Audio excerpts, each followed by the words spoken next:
Europe 1, il est 6h57. L'édito des éditos, Natacha Polony, ce n'est donc pas le mot mais les mots du jour, droit et devoir. Mais oui, la quasi-totalité des éditoriaux ce matin leur est consacrée. La colère des policiers inquiète. Mais alors, il faut d'abord pour les commentateurs répondre à la dernière sortie de Jean-Christophe Cambadélis, une fois de plus impressionnant de hauteur de vue. Dans les manifestations de policiers, le premier secrétaire du PS a vu la patte du Front National, résume Guillaume Tabar dans le Figaro. Il se trompe. Le parti de Marine Le Pen n'est pas l'organisateur de cette jacquerie des forces de l'ordre, mais il pourrait bien en être le grand bénéficiaire. Alors Philippe Marcassi est moins magnanime. Une argumentation médiocre qui ne fait que rajouter du sel sur les plaies, tranche-t-il dans l'Est républicain.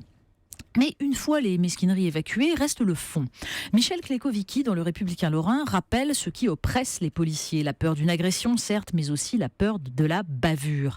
Il les voit donc coincés entre leurs droits et leurs devoirs. Véritable explication, selon lui, de cette nuit debout version police. Mais Nicolas Bétou va plus loin dans l'opinion. Ce ne sont pas des millions d'euros que réclament ces policiers. Ce n'est pas d'un mouvement social classique qu'il s'agit. Leurs demandes sont plus complexes, moins tangibles et plus fondamentales à la fois. Ils veulent ce qui ne s'achète pas. Un commandement, une considération. Ils réclament ce qui ne se met pas en équation budgétaire, une mobilisation contre la violence dont ils sont la cible, un sursaut contre la peur qui s'est installée sur le terrain, une réaction face à la complexité décourageante de leurs relations avec les magistrats, procédures infinies, relax express.